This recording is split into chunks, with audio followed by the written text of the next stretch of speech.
Welcome to Macau port. यहाँ से हमें मिलेगी मकाओ के लिए बस टिकट और यहीं से हम बस पकड़कर मकाओ जाएंगे। पोर्ट पर सरप्राइज़ मिला देख कर कि एक रोबोट पुलिस है यहाँ पर। जी हाँ, हैरान हो गए ना आप। इसे कहते हैं टेक्नोलॉजी, जिसने इंसान को ही रिप्लेस कर दिया है। कोई ज़रूरत नहीं है कि यहाँ पर कोई पुलिसमैन या पुलिस वुमेन यहाँ पर खड़ी हो और आप पर नज़र रखे। ये जो रोबोट है वो अपना काम कर रहा है। आप इसकी आगे देख सकते हैं, ये सब कुछ नोटिस कर रहा है कि आसपास क्या हो रहा है। कोई भी इसकी आंखों से बच नहीं सकता। तो मकाओ जाने के लिए हमें सबसे पहले इमिग्रेशन क्रॉस करना होता है। कोई भी इंसान जो हांगकांग में नहीं रहता है उसको अपना प्रॉपर पासपोर्ट दिखाना होगा, अपना पीआर दिखाना होगा, तभी वो मकाओ में एंट्री कर सकता है। लेकिन हम जैसे कि रेसिडेंट हैं ऑलरेडी हांगकांग के, तो हमें सिर्फ अपना HK ID डालना होगा और हमें फिर एंट्री मिल जाएगी दूसरी तरफ जाने के लिए। इमिग्रेशन हमने क्रॉस कर लिया और विवेक ने भी बहुत इजीली क्रॉस कर लिया था। तो यहाँ पर जो आप स्क्रीन देख रहे हैं, आप चाहे तो यहाँ से भी टिकट ले सकते हैं और आप चाहे तो मैन्युअली जाके काउंटर पर भी टिकट ले सकते हैं। तो हमने डिसाइड किया कि हम काउंटर से लेंगे और हमें टिकट मिल गई इजीली।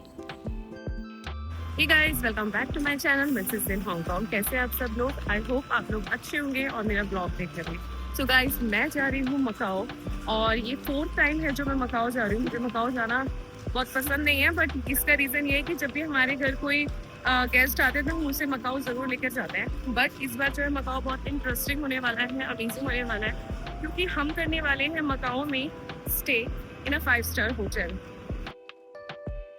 इमिग्रेशन बिल्डिंग से बाहर निकलने के बाद आपको लाइन में लगना होता है और बस में बैठना होता है, जिसके लिए आपने टिकट ली है।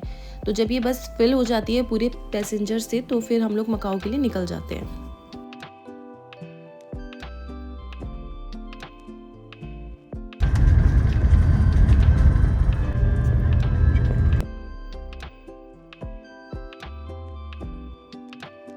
करीब 45 मिनट की ये बस जर्नी होती है और हम लोग ऑलमोस्ट पहुंच गए हैं।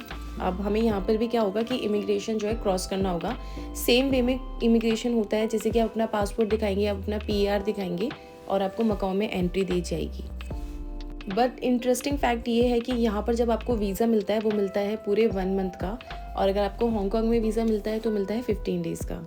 तो यहाँ से हमने जो है बस की सैनिटरी स्क्वायर जाने के लिए मैं आपको वहाँ लेके जा रही हूँ। वो हमारी पहली डेस्टिनेशन है और आप देखो कि ये बहुत सुंदर है, बहुत ही प्यारी डेस्टिनेशन है ये।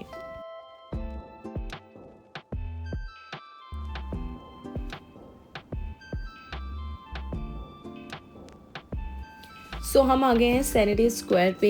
ये जो एरिया ये बहुत ही सुंदर है और अगर आप पहले कभी यूरोप गए हो या आपने कभी किसी व्लॉग में देखा है तो आपको ये सिमिलर वैसा ही लगेगा। यहाँ का जो रोड है, यहाँ का जो आर्किटेक्चर है वो बिल्कुल यूरोप की आपको याद दिला देगा। उसका रीज़न ये है कि बहुत से सालों तक, करीब 400 सालों तक जो है पोर्तुगीज़ ने यहाँ पर जो अपना शासन किया, यहाँ पर उन्होंने अपना व्यापार किया था। और अभी रिसेंटली ही 1999 में ही उन्होंने ये जो पूरा मकाओ है वो चीन को सौंप दिया। तो अब ये जो मकाओ है और हांगकांग है वो अब चाइना के अंडर है। तो इसलिए जब आप मकाओ में आप विज़िट करते हैं, घूमते हैं, तो बहुत सारी जगह सिर्फ मैंड्रिन लैंग्वेज में नहीं, पोर्तुगीज़ लैंग्वेज में भी आपको चीज़ें मिलती हैं।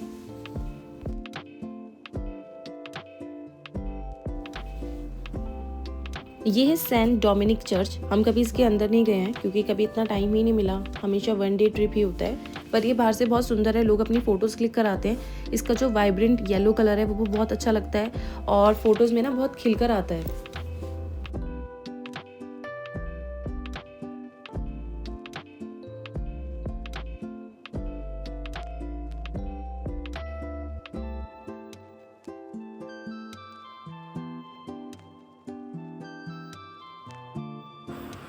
सो गाइस, हमको घर से निकले हुए 3 घंटे हो चुके हैं और मैं वैसे तो सैंडविच बना कर लेकर आई थी इन सब के लिए, बट अभी वो मन नहीं है खाने का, तो हम लोग KFC जाएंगे, वहीं से कुछ खाएंगे। बट बात ये है कि हमें यहाँ का कैश निकालना पड़ेगा, यहाँ की करेंसी निकालनी पड़ेगी, क्योंकि मकाओ में मकाओ की करेंसी ही यूज़ होती है। तो बस हम अभी ATM ढूंढ रहे हैं। आई होप कि यहाँ का KFC अच्छा हो, क्योंकि अब तक हमने KFC ट्राई नहीं किया है। हम ज़्यादातर मैकडी ही जाते थे और मैं बहुत ज़्यादा बोर हो चुकी हूँ मैकडी से, वो सेम बर्गर खा के, क्योंकि यहाँ पर ना ज़्यादा वैरायटी भी नहीं है मैकडीज में बर्गर की। तो फिर देखते हैं कैसा रहता है। तो खाना देख के तो यार बहुत ही ज़्यादा भूख बढ़ जाती है, ऊपर से KFC का चिकन यहाँ मिल जाए तो आपको लगता है कि जैसे आप इंडिया में हो और इंडिया में ही खा रहे हो। तो यहाँ पर हमने नोटिस किया कि इन्होंने साथ में जो ये ग्लव्स दिए हैं, और मुझे बहुत अच्छी चीज़ ये लगी। आप जब चिकन खाते हैं तो आपके जो है हाथ बहुत गंदे हो जाते हैं, और प्लस आप जैसे घूम रहे हैं बाहर तभी आपके हाथ जो है गंदे ही होते हैं। आप ज़रूरी नहीं कि आप हैंड वॉश कर रहे हो, आप ऐसे ही रेस्टोरेंट में आ जाते हो। तो ये जो ग्लव्स है ये मुझे बहुत अच्छा लगा। आप इसको पहनो और अपना आराम से चिकन एंजॉय करो। वैसे चिकन ऐसा नहीं कि बहुत ज़्यादा था, पर हमें जितना खाया उससे हमें काफ़ी फुलफिलमेंट हुआ और बहुत एनर्जेटिक फील हो रहा था, क्योंकि हमें काफ़ी ज़्यादा घूमना था। और हम लोगों ने यार 3 आवर्स जो है ट्रैवल किया, बैक टू बैक हमने बसेस चेंज की। तो सब लोग ना बहुत लो फील कर रहे थे, बहुत डाउन फील कर रहे थे। खाना खाने के बाद जैसे एनर्जी आ गई कि अब हम घूमेंगे अच्छे से। तो अब हम निकल गए हैं दूसरे डेस्टिनेशन के लिए, जो कि है एक चर्च जिसका नाम है रुन्स ऑफ सेंट पॉल। ये जो है एक ब्रोकन चर्च है, पीछे भी इसके पूरा बना होगा, लेकिन अब ये एक गेट ही रह गया है। इससे पहले जब मैं मकाओ आई थी तो मैंने अंदर देखा था, तो इसमें कुछ चीज़ें रखी है म्यूज़ियम के तौर पर बहुत ज़्यादा चीज़ें नहीं हैं। मेन अट्रैक्शन यही है, यहीं पर लोग जो है बैठते हैं, फ़ोटोज़ क्लिक कराते हैं, और आप ऊपर तक जा सकते हैं। जैसे मैं यहाँ पर आ गई इसके पास, तो इसके सामने का जो व्यू है वो भी बहुत सुंदर लगता है।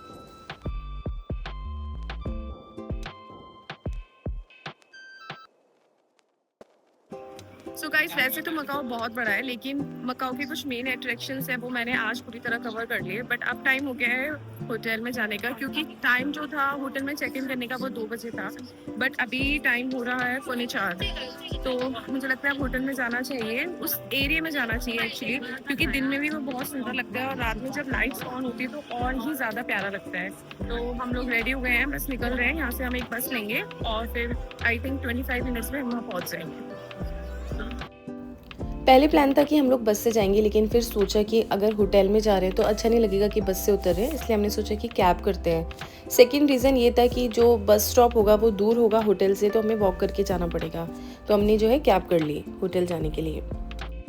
हम लोग आ गए टैक्सी स्टैंड पर। यहाँ का ये सिस्टम नहीं है कि जैसे आप इंडिया में ऐप डाउनलोड करते हैं और कैब आ जाती है। यहाँ है टैक्सी स्टैंड, आप जाइए, ड्राइवर से पूछिए कि क्या वो वैकेंट है कि नहीं। अगर वो हाँ कहता है तो आप गाड़ी में बैठ जाते हैं, अपनी डेस्टिनेशन बता देते हैं कि हमें यहाँ जाना है। उसके बाद आपकी जो है जर्नी स्टार्ट हो जाती है। जब हम कैब में बैठे तो यहाँ पर पहले से ही एक अमाउंट फिक्स थी कि जो ये स्टार्ट होगा, तो $26 से हमारा जो है जर्नी स्टार्ट हो गई थी। उसके बाद पर किलोमीटर के हिसाब से वैल्यू ऐड होती जाती है और फिर हमें वही एंड में पे करनी होती है। जैसे जैसे हम लोग पहुंचते जा रहे हैं, हमारी एक्साइटमेंट जो है बढ़ती जा रही है होटल को लेके। और सिर्फ होटल की बात नहीं है, वहाँ का जो व्यू है आप देखोगे वो बहुत अच्छा है। एक मिनी उन्होंने लंदन बनाया हुआ है, एक मिनी पेरिस बनाया हुआ है।